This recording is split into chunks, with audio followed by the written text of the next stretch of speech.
Welcome to the Knight and Rose Show, where we discuss practical ways of living out an authentic Christian worldview. Today's topic is a marriage proposal, the case for traditional marriage. I'm Wintery Knight. And I'm Desert Rose. In today's show, we're going to be discussing the topic of marriage. What is marriage? Why is the government interested in marriage? How has the definition of marriage changed over time? What effects have these changes had on society? So why don't we start with what is marriage? Sounds good. Marriage is a union of one man and one woman in a permanent, exclusive bond. Another way of saying that might be one man and one woman for one lifetime. A primary goal of marriage is to create unions that have the potential to provide children with a stable environment so that they can grow up in a secure, healthy environment that allows them to thrive. And marriage is also beneficial for Christians because we are partnering with someone who's in a good position to influence our development and our relationship with God. I think of a marriage partner as, like, in some ways, a mirror who reflects back to us, so we can see kind of our sin, our strengths, things like that, and become more conformed to the likeness of Jesus. Excellent. So where do we get this definitions? This must be somewhere in the Bible, I'm thinking, because it certainly isn't the cultural consensus right now. Right.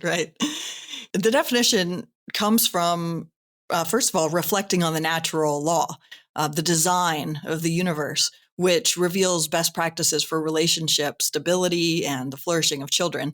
But you're right, it is in the Bible. It's this definition is in Genesis 2, and it's affirmed by Jesus in Matthew chapter 19, verses 4 through 6. We'll show why this definition is critical, even though, as you mentioned, it's not necessarily popular today. So what is the government's interest in marriage? Good question. Yeah, so government is involved in marriage because nations depend on the reproduction of new citizens who are responsible and moral and productive. Government gives couples certain privileges, like tax advantages, in order to encourage them to form stable marriages for raising up good citizens. The future of the nation depends on this. And so it makes sense for the government to incentivize this. So nations are more prosperous, for example, when the next generation is able to follow the laws and produce valuable goods and services rather than being dependent on others. Nations are in a much better position to deter aggressive neighbors if they have a large, well-trained, patriotic military. Yeah, that makes sense to me. I was just reading some papers about demographics and how we have an aging population that is increasing, and yet we're not making enough new taxpayers to be able to cover the expenses of these retiring people. So that just struck out as a reason why government might want to encourage couples to create children who can follow the law and be productive enough to earn an income to pay the taxes for all these other social programs that we have. Even if you just think about the type of children that we're trying to create, like these elderly people, they need medical care. And so we have to create children who are intelligent enough and law-abiding enough and productive enough that they can go into these medical fields, get these medical degrees, and then get jobs in the medical industry so that we have producers of healthcare products and services. Yeah, exactly. And that same thing could be said of a variety of fields that the next generation would go into. Yeah. And the reality is that raising children who benefit society is far more likely as an outcome if those children are raised by married biological mother and father. So we're going to talk a lot about that. Right. Yeah. And that's why the definition of marriage matters, because when the definition of marriage changes, it's possible that the changes make it less likely for us to achieve the goal that marriage was designed to achieve and produce the results that marriage is designed to produce. Yeah, exactly. Yeah. When you talk about that, I think of a really excellent book that's come out in the past couple of years by Katie Faust called Them Before Us. And them refers to the children, us refers to the adults. And it talks about how we need to put them before us. That's clever. Yeah, it is. Yeah. And in her book, Katie provides numerous studies showing why it's critical that children be raised by their biological mother and father whenever possible. Statistically, when children are not raised by their biological mom and dad, they are far more likely to have all kinds of problems in a variety of areas, from education to relationships, career, physical health, mental health, and just a whole host of areas.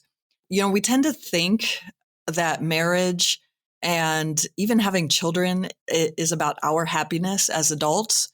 Mm-hmm. But studies show that when we approach marriage and child rearing that way, children actually suffer. When enough children suffer, of course, the entire society pays the price. And really, that's where we are today. Katie Faust also offers this image that has really stuck with me since I read her book. And she talks about how if you notice, when a child's biological parents show love to one another, the child actually feels loved as well. That provides a sense of love and security. Yeah, to the child himself or herself when they see their parents showing love to one another. And that is not the case, actually, in other types of relationships. That's really kind of the only relationship where sociologists, psychologists have noticed children or anybody, feeling kind of a third person type of love, if you could describe it that way. Okay. So, and there are actually several reasons for this. So, fathering has certain benefits. What the mother has to offer has certain benefits. And children learn what's important to look for in a relationship by seeing the interaction of a man and a woman who are committed to staying together despite their disagreements, their aging, their financial troubles, their health problems. When they see their parents who they came from sticking together, loving one another, bringing to the table different things, and persevering in all things, it is a very unique, secure environment for their thriving. Mm-hmm. Interesting. So marriage was designed as a child-centered institution, but marriage has actually been redefined twice in order to promote the interests of adults over the interests of children. Yeah, you're right. Actually, I get the impression sometimes that Christians think that marriage has only been redefined very recently in the last 5 years or so. But actually, marriage was redefined before that federally in the 1980s, I believe, when no-fault divorce became the law of the land. And so this first redefinition of marriage was a no-fault divorce, which allows the person filing for divorce to do so for any reason or for no reason at all. And as a result of passing this law, the number of divorces skyrocketed. Today, the divorce rate is around 42% for first-time marriages. It's about 60% for second marriages, and it's about 73% for third marriages. And the reason, of course, for this law was that the adults decided it was better for them. It was most certainly not for the children that no-fault divorce became law. Yeah, if the relationship is making them unhappy, then they are thinking, well, I'll just get out of it. I'm not happy, and not thinking about what effect that instability will have on the children. So I actually went digging around for some studies, and I found one in a psychiatry journal on PubMed. I don't know if people know about PubMed, but it's a website hosted by the NIH, like the National Institutes of Health. And anytime I'm trying to do anything like lift weights, change my diet, whatever, I always go on PubMed and I just search for what I'm looking for. So I looked up searching for the effects of divorce on children, and I found a paper called The Effects of Parental Divorce on Children. And I thought that this paragraph from the abstract was just perfect and would take the place of a lot of other studies that we could cite. So it says this: herein, we present our observations about children whose parents separated or divorced to increase the awareness of physicians about the negative effects of divorce. Individuals affected by parental divorce have a higher risk of developing a variety of mental health conditions, including emotional and behavioral disorders, poor school performance, depression, anxiety, suicidal ideation, suicide attempt, distress, smoking, and substance abuse. Wow. And suicidal ideation, I think, is just having the idea of doing that. Entertaining the idea, thinking about it. Yeah, that's really different than what we hear a lot of adults saying, which is that children are resilient. They'll be fine. They'll deal with it. I don't need to worry about them. But what is also interesting is that the effects are different for boys and girls. Girls are also more likely to experience weight gain and to engage in promiscuous sexual behavior at an earlier age. One thing that I found surprising is when there's another man in the house, like a boyfriend or a stepdad with a divorced mom, girls are also likely to start menstruating earlier. And girls in that situation, of course, will have a much higher risk for teen pregnancy, which often leads to a cycle of fatherless children, poverty, behavioral problems, things like that. Yeah, they're looking for affection from a male that's, not present in their home. So those are some common effects for girls. We actually did a whole episode on Black Lives Matter talking about crime. I think we quoted some papers showing that the root cause of crime was fatherlessness. When fathers are present and involved in the homes, then boys tend to avoid criminal behaviors. Yeah, exactly. On this topic about the effects of divorce on children, I recommend a couple of books that I have. One of them is called Between Two Worlds, The Inner Lives of Children of Divorce. That's by Elizabeth Markert. And then this other one I read a long time ago called The Unexpected Legacy of Divorce. That's by Judith Wallerstein. So that was the first redefinition of marriage. It benefits the adults. It hurts the kids. What was the second redefinition of marriage? So that would be same-sex marriage, which is more recent. This eliminates the requirement for complementary sexes in a union of marriage. So instead of making a commitment to produce children organically and to raise them up, the focus moved to the emotional feelings of the adults, regardless of who they have feelings for, who they're attracted to.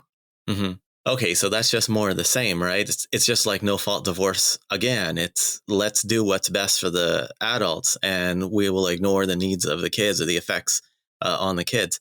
We could have probably cited a bunch of studies, showing the importance of having a mother do certain things for the child and a father do certain things for the child. So my first thought is, in a same-sex relationship, where are you going to get the mothering or the fathering? Right, exactly. Yeah. And actually, I think a lot of Christians don't realize that this attitude toward marriage and children has also infiltrated their thinking, the attitude that we can approach marriage and child rearing in any way that it takes to make adults happy. So a lot of Christians will say, well, I don't support same-sex marriage. I don't support same-sex adoption. But I think it's also important that we take a look at ourselves and reflect on, well, do I have this attitude that marriage is about me, my feelings, my, what makes me happy? Or do I see it as other-centered, as, primarily being about honoring God and raising up children who do the same? Okay, so let's look at some of the effects of same-sex relationships on children.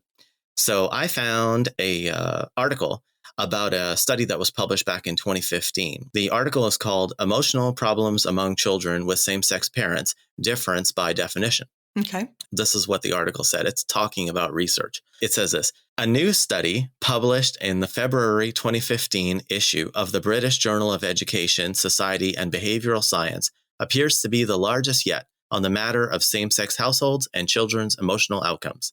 Results reveal that on 8 out of 12 psychometric measures, the risk of clinical emotional problems, developmental problems, or use of mental health treatment services is nearly double among those with same-sex parents when contrasted with children of opposite-sex parents. The estimate of serious child emotional problems in children with same-sex parents is 17%, compared with 7% among opposite-sex parents, after adjusting for age, race, gender, and parents' education and income.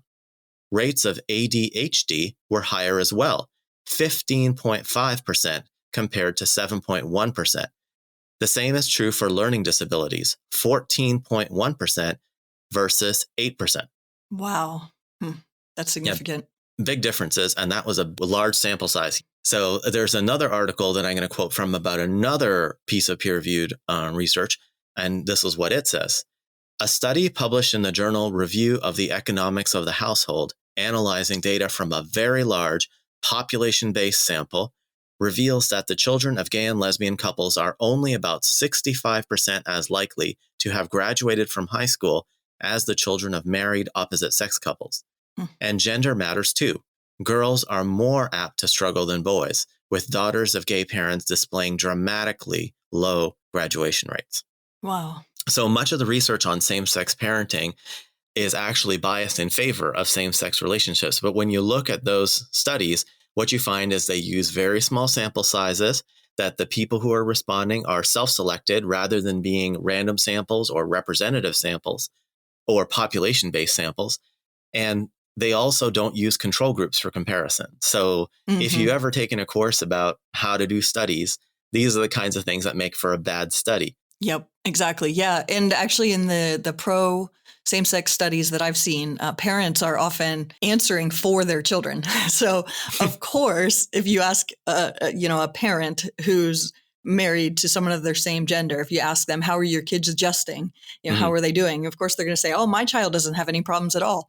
They're doing great with our same-sex marriage and family. We're wonderful. Yeah, that's what I liked about those two studies that I quoted. It's like, very large sample sizes, and you're measuring graduation rates, so it's not relying on, hey, how are you guys doing as parents without either a mother or a father? And they're like, we're doing great. And the child's like, I can't say anything. I have to live with these people. So that's not the best way to do research. But unfortunately, a lot of the same-sex parenting research is done that way. Actually, there are books about this. So on the topic of research that's biased in favor of same-sex parenting, I actually can recommend a couple of books. So the first one is called No Differences: How Children in Same-Sex Households Fare, edited by Anna Samuels. And the second one is called Same-Sex Parenting Research: A Critical Assessment by Walter Schump. The latter book talks about the problems of bias and faulty research methods common to these pro same-sex parenting studies. Okay, so why don't you talk about what some of the factors are that might lead to these poorer outcomes for children of same-sex partners? Yeah, so I did a bunch of research on this, and one of the places that came up when I was searching is actually a Government of Canada website called Statistics Canada. They had a couple of articles, both that came out in 2018. The first one is called Intimate Partner Violence: Experiences of Sexual Minority Women in Canada. And this is what they found. The rate of physical assault by an intimate partner for sexual minority women is 43.9%, while the rate for heterosexual women is only 22.5%. So about half. The rate of sexual assault by an intimate partner for sexual minority women is 26.5%, while the rate for heterosexual women is only 11%. Wow. So the rates for sexual minority women are double that of heterosexuals. Yeah, about double. Yeah. So they had one for men, and that one was called Intimate Partner Violence: Experiences of Sexual Minority Men in Canada. Okay. And they did the same graphs in each of the articles. So I'm just going to give you the numbers. The rate of physical assault by an intimate partner for sexual minority men is 29.7%, while the rate for heterosexual men is only 10.2%, like triple. Yeah. The rate of sexual assault by an intimate partner for sexual minority men is 16.4%, while the rate for heterosexual men is only 1.8%. Holy cow. So sexual minority men are more than 8 times as likely to experience sexual assault as a heterosexual man? Yeah, and the funny thing is if you notice, the rate of physical assault was highest for sexual minority women, and in fact, lesbian relationships have the highest rates of domestic violence. And the reason we're bringing this up is to talk about why is it that these relationships are unstable and might take away some of the benefits for children, of stability. And I think that that's one of the factors that might make it unstable. Another one is infidelity rates. So I went looking around and found an article about some research in the Archives of Sexual Behavior Journal. And this is from 2018 as well. And this is the title of the research paper: Open Relationships, Non-Consensual Non-Monogamy, and Monogamy Among U.S. Adults. Findings from the 2012 National Survey of Sexual Health and Behavior. And just so you know, that National Survey of Sexual Health and Behavior is a huge data set. So you can, there's no bias in there. And what they found is it's not a selected sample or anything like that. Okay. And here's a quotation, talks about rates of infidelity. So overall prevalence of infidelity was about 8% for heterosexuals, 14% for gay participants, and 6% for lesbian participants. So it's like the lesbians do better there, and the gay males are about 14 to 8. So it's nearly double. Yeah.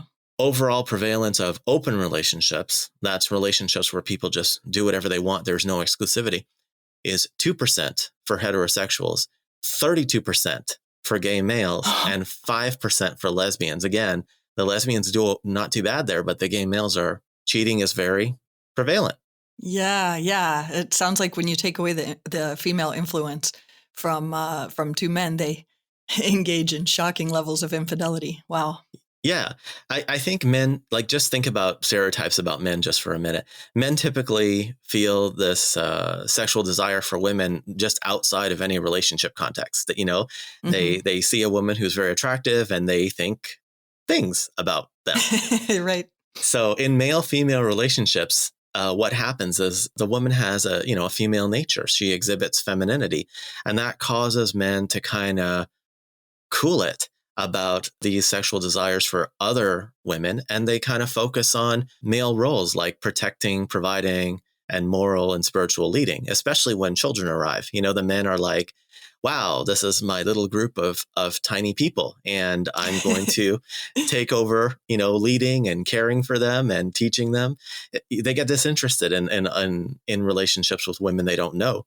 That's actually the topic of a famous book by George Gilder. He had a book called Men and Marriage. I don't agree with that book completely, but he says that women have a civilizing effect on men's out of control sexual nature. Interesting. Yeah. What about with relation to stability and divorce? Yeah. So I found another article about divorce and instability from a journal called Marriage and Family Review. And this is from 2020. And the title of this research is Stability Rates of Same-Sex Couples with and Without Children. And This is what it says. A 2019 study using 3 large sample sizes from the United States and Canada found that same-sex couples with children divorced at a rate of 43% over the study period, as opposed to 8% for heterosexual couples with children. Wow. So homosexual couples with children were 5 times more likely to divorce than heterosexual couples with children. Yeah, more than 5 times. Yeah, more than. Wow. Okay. Yeah. Again, the lesbian relationship, surprisingly for me, had the highest rate of relationship instability. Yeah, that is interesting. Yeah, I'm thinking about, imagine growing up as a child and being exposed to intimate partner violence and infidelity and divorce. I've read quite a bit about this in the past year or two, and the problem isn't necessarily that the people in the same-sex relationship are bad or that their relationship is bad even. The problem is that these relationships are missing the influence of one of the sexes. Right. So there are no male corrections on the woman's flaws. There are no female corrections on the man's flaws. And children don't get to learn what to look for in a mate by watching the commitment behaviors of their parents. Yeah. Like even you and I, we have one of each, for this show. And when we're preparing our outlines for what we're going to be talking about and who's going to be doing the research, there's times when I'm, a bit harsh and abrasive. And you weigh in and say, I'll take out that, say it a different way. And this actually happens to me a lot whenever I'm writing something. I send it to my female friends and they say, okay, if you want to be productive, you want to phrase it a different way than what you've done. And the first draft is never like the final product. So yeah. And I imagine if you had, and I don't really even have to imagine it, I've seen this, when you have, just a group of females working together, writing, articles. A lot of times if a male reads it, they're going to say, why are you being so nice? What is your goal here? Are you this isn't going to necessarily challenge anybody. Yeah. So let's, what's the point here? Let's drive it home a little harder. Yeah. It takes a mix to do really nice work. So let's talk more about the consequences of same-sex marriage. So the old norms of marriage, as we mentioned before, were monogamy, complementary sexes, permanence, and exclusivity. Sometimes people will fall short of that, but everybody knew what the goal was. And now, because we're equating all of these different arrangements with the word marriage, then some of these behaviors from these other groups are kind of creeping into what it means to be married. Yeah. In fact, they've had to like invent new words to describe relationships, like marriage relationships. So you might have heard a few of these actually that I'm thinking of. One of them is monogamish. Have you heard that word? Monogamish? Yes. No. Yes. It's like kind of like monogamy. This word comes from gay activist Dan Savage, and it means relationships where partners are allowed to commit infidelity as long as they're open about it. So it's like monogamous, but not really monogamous. Right. Exactly. It's That's terrible. monogamish. This is just more instability, that is going to make the kids' lives miserable. They're going to be in the room, and there's going to be people cycling through that house, Yeah. Yes, exactly. Right. So bad for kids. Yeah. How about this one? Wed lease. Have you heard of that? So I'm sure you've heard of a car lease. Yes. Yeah. So this word means that people marry for a certain amount of time, and then they get to decide whether or not to extend the lease based on whether or not they're feeling happy about how it's going. So kind of like adult a car. selfishness. Yeah, adults, yes. But it's more adult selfishness. How does this help kids, to be changing people who are raising them every couple of minutes? Okay. Yeah. Disaster. Yeah. So I know you've heard of polyamory, and yes. This refers to sexual relationships involving more than two people. Mm-hmm. So also disastrous, but we're quickly moving to this being more and more common. So yeah, just like you pointed out, whereas before government would privilege child-centered marriage with certain benefits, now sexual minorities are demanding the same benefits as traditionally married couples. Mm-hmm. Yes. Like if marriage can be anything and there's no longer these marital norms, then people who are doing things in a non-standard way are going to say, hey, where are my marriage benefits? I actually found a couple of articles really recently about this. So one of these is just from, we're recording this in mid-October, and one of these articles is just literally from early October. This is from the New York Post. I'm just going to read the title of this article. New York City judge rules polyamorous unions entitled to same legal protections as two-person relationships. Wow. Yep. Yeah. Shocker. Yeah. And there's another one from the Post Millennial, which is also pretty recent. And the title of that one is this: Gay men sue New York City to gain access to women's bodies, claim surrogacy is a fertility treatment. They're looking for subsidized surrogacy as a fertility treatment, I guess. Unbelievable. Yeah, exactly. And as you know, surrogacy separates children from their biological mother. And IVF is a process by which unborn human beings are, frozen or thrown away so that selfish adults can have their own dreams come true. If they want children, they haven't been able to have it the natural way. I think a lot of Christians also don't know this, that, they'll be against abortion, but then be pro IVF, in vitro fertilization, and not realize that more human beings are frozen and discarded, thrown away through IVF than through a single abortion. Yeah, I mean, a lot of when I've raised this with acquaintances of mine, they'll always come back with, yeah, of course they're entitled to the same government benefits. Why do you have a problem with that? I just want to make the point that it makes sense for society to have the government give benefits to relationships that create healthy, moral, responsible taxpayers, citizens. But as we saw from these studies, these non-traditional relationships are not good at producing these results on the whole. And the concern here is that every time we redefine marriage, it becomes less and less stable for the adults as well as the children. This is traditional marriage that produces excellent results. It should be incentivized, but just calling marriage whatever we want and giving benefits for that makes no sense whatsoever. Yeah, definitely. It seems like the trend is to just focus on whatever the adults want. And even though this is introducing conditions that are not good for the children, depriving them of mothering and depriving them of fathering and depriving them of stability, it seems like nobody cares. And we're just going to keep going in this direction. So I guess hopefully this podcast is going to equip people who care about children to be able to say, well, let me explain why I disagree with this.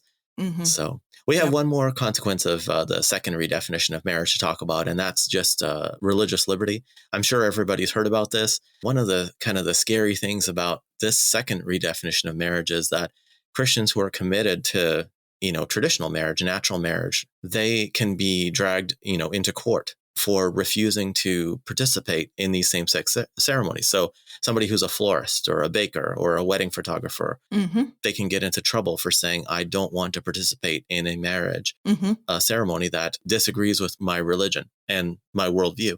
These are not theoretical concepts. These have happened. The florists, bakers, photographers, these types of business owners have been dragged into court, have had their businesses threatened and in some cases taken away entirely because they didn't celebrate same-sex ceremony. So yeah, I think it's faithful for Christians to defend the biblical definition of marriage. It's kind of disturbing to me that these stories don't get any more attention from Christians.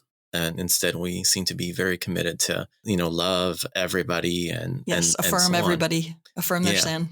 We're getting kind of close to the end now. So let me give you some challenges that I've heard about this child-centered marriage definition that we've been talking about. Okay. Sometimes people will say this to me. Well, the same people who are concerned about opening up marriage to allow same-sex couples, they're probably opposed to interracial marriage too. Aren't those the same thing?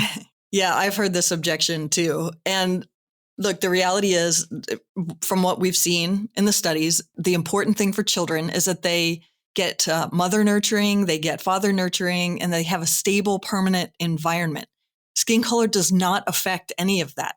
Also, from a children's rights perspective, interracial marriage and gay marriage are exact opposites. In fact, a friend of ours pointed this out, when we were talking about these issues, and she's right. Interracial marriage unites children's two parents and connects them to both heritages, right? Whereas same-sex marriage always separates a child from at least one parent and from half of their heritage. So these cannot be equated. These are actually polar opposites. One connects the child and another separates the child from their heritage. It's kind of neat. Like some people are saying, well, we should open up marriage to numbers of three people, thruples and four people. Yes. But when you create when two, a man and a woman create a child, there's always two people present. Who are creating this child.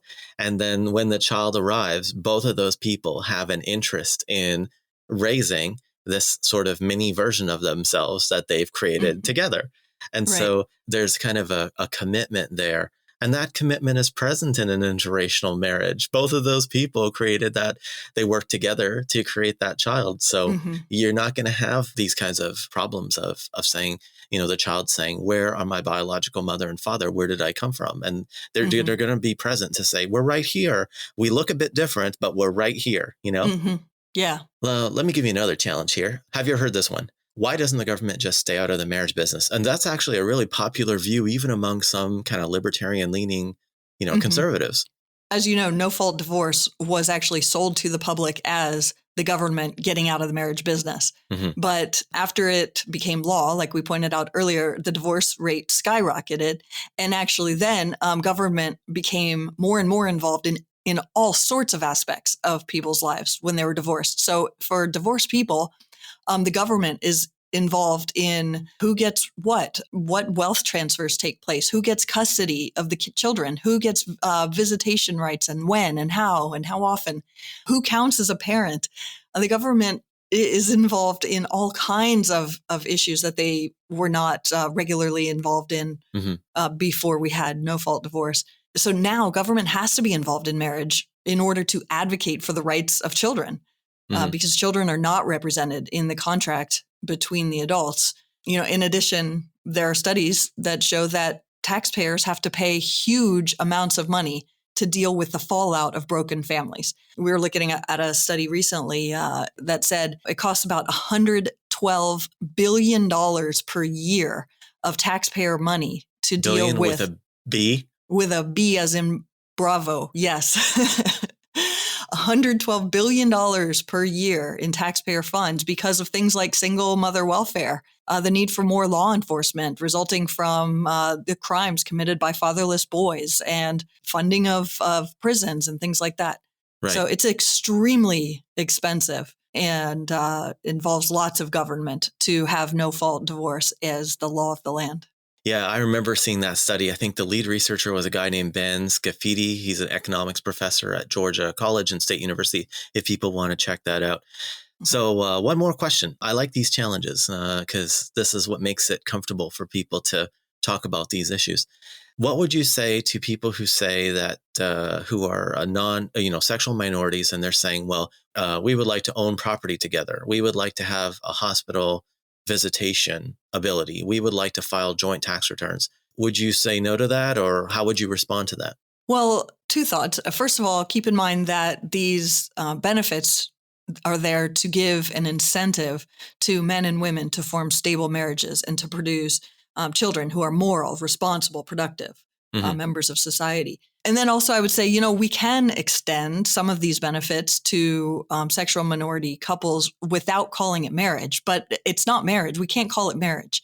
It has a completely different effect and outcome. So sure, maybe hospital visitation, why not? Property ownership, maybe that's something like similar to going into business together or something like that. But it's not. Right. You can have a contract. You can have a contract, right? Exactly. Yeah. But you don't have the type of union that that gets children involved and that gets incentives to have children and be loyal and raise them well. Right. Yeah, I think people should understand from what we're presenting here that we are not interested in regulating other people's lives. Like, let them love who they want, let them live how they want, let them raise any children that they have, that they have from like a previous marriage or something that's, related to them. But when we talk about the concept of marriage and government incentives for marriage, the interest that the government has in marriage is the interest in tying the man and the woman who create the child together legally so that they are going to be present during the development of that child in the long term. That's the reason why we have this concept of marriage. And if people are living some other way, they are allowed to do that. But we don't associate that with the word marriage, and we don't incentivize that in the way that we do with marriage. I know that's going to be a little grating for some people, but I think we need to be careful as voters what we provide incentives for. Whatever you tax, you get less of. Whatever you subsidize, you get more of. Yeah, and I think we need to be careful as Christians about what we celebrate and what we affirm, because what other people are doing actually does have a significant impact on society as a whole. Okay, so we've come to nearly the end of the podcast, and I was wondering if you could tell us all what you want our listeners to take away from all this information that we presented. Good question. Yes, I love application questions. Let's see. Let me go ahead and read from Matthew 19, verses 3-6. I referenced this at the beginning of the podcast. The Pharisees come up to Jesus and they test him by asking this question: is it lawful to divorce one's wife for any cause? And Jesus answered, have you not read that he who created them from the beginning made them male and female, and said, therefore, a man shall leave his father and his mother and hold fast to his wife, and the two shall become one flesh. So they are no longer two, but one flesh. What therefore God has joined together, let not man separate. I think that's a critical teaching, and it covers a lot of what we've been talking about. Today, so many self-proclaimed Christians support no-fault divorce and same-sex marriage and new creative forms of accessing children. And, they celebrate even, Christians choosing bad marriage partners because, yay, it's a wedding, it's a party, it's a union, it's something to celebrate. They attend same-sex marriages, ceremonies. They think that Christianity means affirming everyone in their sins and not defending the teachings of Jesus. And so I guess what I'd want to leave people with is that Christians have very solid ground to stand on when we say that there is a problem with redefining marriage, and that Christians should defend the biblical view of marriage that Jesus taught, which is complementary sexes, permanence, and exclusivity. Yeah, and I think it becomes easier for people to be a little countercultural on these issues of no-fault divorce and same-sex unions if they've maybe read a little bit about it and say, well, I've looked at the evidence and these are the concerns that I have. That makes them bold, and maybe we could do a better job at preparing to have those discussions. Absolutely. I think that's a good thought for us to end on. So, listeners, if you enjoyed the podcast, please help us out by sharing this podcast with your friends, writing a 5-star review on Apple or Spotify. I noticed that we got a couple more reviews on Spotify and we're up to 20 reviews on Apple. So that's good. Keep them coming. Also, please subscribe and comment on YouTube and hit the like button wherever you listen. We appreciate you taking the time to listen, and we'll see you again in the next one.